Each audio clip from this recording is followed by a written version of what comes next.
In the village of Boma, surrounded by rolling hills and vast fields of green, there lived a young orphan named Kwame. Kwame had lost his parents when he was very young and was raised by his grandmother, Nana Efua. Nana Efua was kind and loving, and she taught Kwame to be strong and kind-hearted. They lived in a small, simple hut at the edge of the village, and despite their poverty, Kwame was always cheerful and hopeful. Kwame loved exploring the fields and forests around Boma. He would often help the villagers with their chores, fetching water from the river, gathering firewood, and tending to the animals. Everyone in the village loved Kwame for his helpfulness and his bright smile. But there were some who did not see his kindness. There were boys in the village who were jealous of Kwame because of the love the villagers had for him. One of these boys was Kwaku, the son of the wealthy Chief Mensah.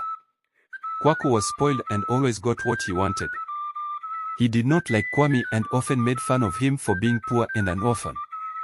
Kwaku and his friends would bully Kwame, calling him names and taking his things.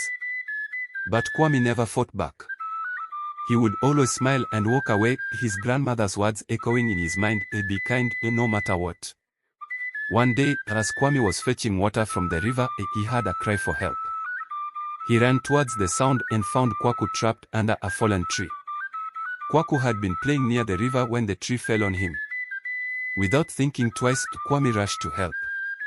He used all his strength to lift the heavy tree off Kwaku and pulled him to safety. Kwaku was hurt and scared, but Kwame stayed with him, comforting him until help arrived.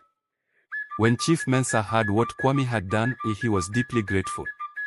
He invited Kwame and Nana Efua to his home and thanked them. Chief Mensah promised to take care of Kwame and his grandmother from then on. Kwame was hesitant at first, but Nana Efua encouraged him to accept the chief's help. "You have a good heart, Kwame. You deserve all the good things that come your way," as she said. Life started to change for Kwame. He and his grandmother moved into a nicer house provided by Chief Mensah. Kwame was given new clothes and plenty of food. He even started attending school, something he had always dreamed of. At school, Kwame worked hard and quickly became one of the best students. His teachers praised him for his intelligence and determination. But not everyone was happy with Kwame's new life. Kwaku was jealous of the attention Kwame was getting from his father. He felt that Kwame was taking his place and did not deserve the good fortune. Kwaku decided to make life difficult for Kwame. He would spread rumors about him and try to turn the other children against him. But Kwame remained patient and kind, just as his grandmother had taught him.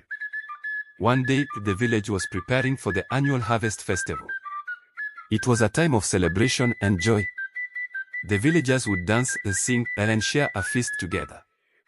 Chief Mensah announced that there would be a special prize for the person who could solve the riddle of the golden drum. The golden drum was a sacred object in the village, and the riddle had been passed down for generations. No one had ever been able to solve it. Kwame was intrigued by the riddle and decided to give it a try. He spent days thinking about it, trying to understand its meaning. On the day of the festival, Kwame stepped forward to present his answer. The villagers gathered around, eager to hear what he had to say. Kwame took a deep breath and spoke clearly and confidently. He explained the riddle in a way that made sense to everyone. When he finished, there was a moment of silence before the villagers erupted in cheers. Kwame had solved the riddle. Chief Mensah was overjoyed. He presented Kwame with a special prize, a scholarship to continue his education in the city. It was an opportunity of a lifetime, and Kwame was over the moon with happiness. He thanked Chief Mensah and the villagers for their support and promised to make them proud. As Kwame prepared to leave for the city, he reflected on his journey. He had gone from being an orphan with nothing to a young man with a bright future ahead. His grandmother's words had guided him through the tough times, and his kindness had opened doors he never thought possible. Kwame knew that this was just the beginning of his journey, and he was ready to embrace whatever came next with a heart full of gratitude and hope. In the city, Kwame faced new challenges and adventures. Kwame's life in the city was a whirlwind of new experiences. He quickly adapted to the fast pace, but he never forgot the lessons from his village. Every day, he attended classes and learned new things. The city was a big place with tall buildings and lots of people. Kwame felt small at first, but he was determined to make the most of this opportunity. One day, as Kwame was walking to school, he saw a group of boys bullying a smaller boy. Memories of Kwaku's bullying flashed through his mind, and he knew he had to do something. Kwame stepped in and stood up to the bullies, protecting the smaller boy. The bullies eventually backed down, and Kwame helped the boy up. His name was Otto, and he was new to the city just like Kwame. Kwame and Otto became fast friends. They helped each other with their studies and explored the city together. Otto came from a poor family, and his parents worked hard to make ends meet. Kwame shared his own story with Otto, and they found comfort in their similar backgrounds. As Kwame continued his studies, he became interested in engineering. He loved building things and solving problems. His teachers noticed his talent and encouraged him to pursue his passion. Kwame worked hard, spending long hours in the library and the workshop. He dreamed of using his skills to improve his village and help his people. One day, Kwame received a letter from Chief Mensah. It was filled with news from Boma and messages from his grandmother and the villagers. They were all proud of him and missed him dearly. The letter made Kwame homesick, but it also strengthened his resolve to succeed.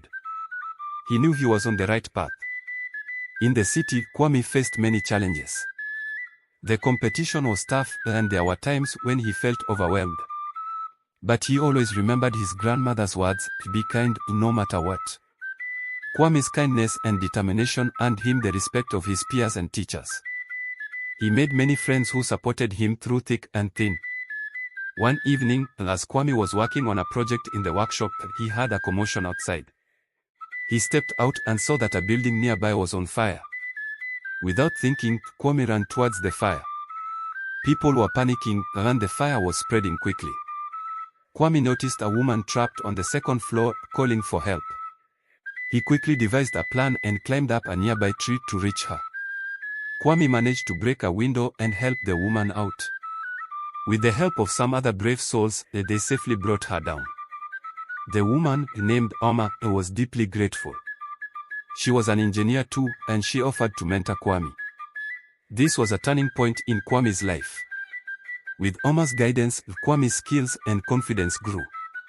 Boma introduced Kwame to new opportunities. He participated in engineering competitions and projects that challenged him and helped him grow. Kwame's innovative ideas and dedication soon caught the attention of a renowned engineering firm in the city. They offered him an internship, and Kwame eagerly accepted. The internship was demanding, but Kwame thrived. He worked on real-world projects and learned from experienced engineers. His passion for building and improving things only grew stronger. Kwame often thought about how he could apply his knowledge to help his village. He started designing plans for better irrigation systems and sustainable housing that could benefit Boma.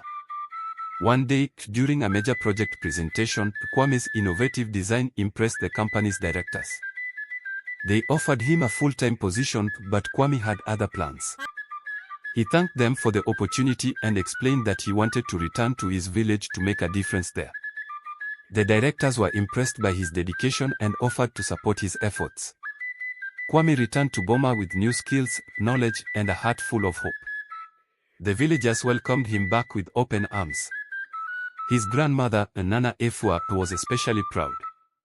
Kwame shared his ideas and plans with the villagers, and they were excited to help him bring them to life. With the support of Chief Mensah and the villagers, Kwame started implementing his projects. He built new irrigation systems that made farming more efficient and sustainable. He designed and constructed sturdy, comfortable homes that could withstand the elements. Kwame also started a community center where children and adults could learn new skills and trades. Kwame's efforts transformed Boma. The village prospered, and the villagers' quality of life improved significantly. Kwame's story spread beyond Boma, inspiring other villages and communities to pursue education and innovation. Kwame was often invited to speak at conferences and share his experiences, but he always remained humble and focused on helping his people. As the years passed, Kwame's impact on Boma grew.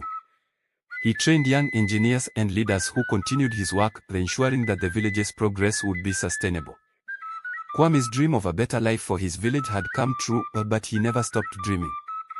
He continued to innovate and find new ways to improve the lives of those around him. Kwame's journey from an orphan with nothing to a respected engineer and community leader was a testament to his determination, kindness, and hard work. He had turned his life from grass to grace, then his story became a beacon of hope for others. Kwame knew that his true legacy was not just in the buildings he had constructed or the systems he had designed, but in the lives he had touched and the dreams he had inspired. And so, Kwame's story continued to be told, not just in Boma, but far and wide, reminding everyone that with courage, kindness, and determination, they too could turn their grass into grace.